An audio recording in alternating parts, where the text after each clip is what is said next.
You're watching News Desk. Always a pleasure to have you with us. Let's continue with our coverage this time round, shedding light on what happened in Murang'a as calm has been restored after a night of running battles between supporters of embattled legislator Kiharu Member of Parliament Ndindi Nyoro and the police.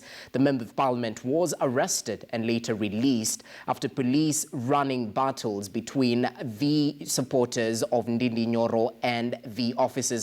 Now I want to link up with our reporter Stanley Mbichu, who covered last night's incidents and just bring us up to speed with the latest. Na tukienda kule walikuwa wananipeleka Kamokoji. Wakakuwa wanaenda wakinitisha. Lakini nilikuwa najua maombi yenu ile mnatuombea Mungu atatujalia na mumeona ushindi usiku ya leo. Vile ningetaka kusema ndio tuende pale. Sisi tunatii sheria na ndio tumekuja leo hapa kotini. Na tunauliza vita ya kisiasa iachwe kutumia polisi. Kama mtu anataka kiti, aachane na maneno ya kutuharas na maneno ya polisi. Na tena nataka kuambia hawa wamama wa Kiharu hawazai watu ambao sio wakakamavu. Na mimi nataka kusema kama Matiba ambaye alikuwa mbunge wetu wa Kiharu hapa, let the people decide. We cannot allow a few people wapeleke Kenya yetu kama wakati wa Nyayo, wakati wa kushika watu, wakati wa kutisha watu na polisi. Lakini mimi natii na nataka kuwashukuru sana sana watu wa Murang'a. The Kiharu Member of Parliament right there after being released by police officers. Now let's link up, as earlier touted, with our reporter Stanley Mbichu, who is covering last night's events, joining us with the latest developments. Stanley, over to you.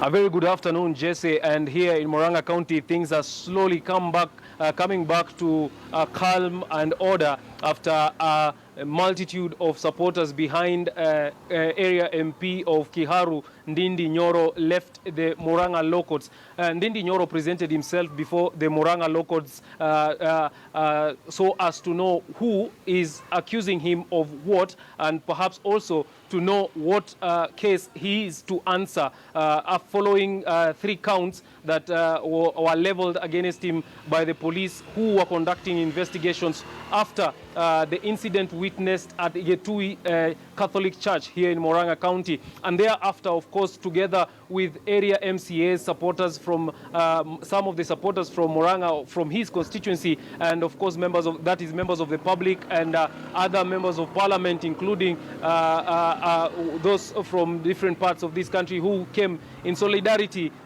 to this particular matter.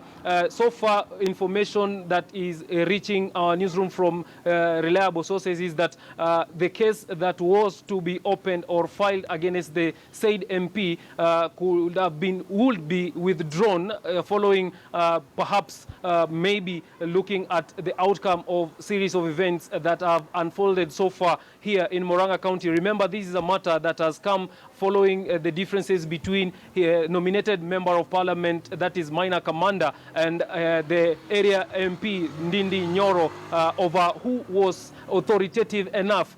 It was a political or mighty showdown of who is authoritative enough to call in or MC through the event, a fundraising event that took place in Yetui Catholic Church here in Murang'a County. And of course, after they left the Murang'a court, having presented before the Judge Sheila Nyaga to know whether or not they have a case to answer, the director of public prosecution, that's the office of the DPPs, in their part said that they have not yet received any file from the police following accusations leveled against the said MP, and thus after that the lawyers together with the MP and other supporters who came in solidarity with him left the courts and immediately followed to make a public speech in Murang'a Murang'a County. So far, what we've witnessed in the 3 days is reactions and counter-reactions in as far as this matter is concerned, and of course, different varying opinion from members of the public in as far as the same matter is concerned.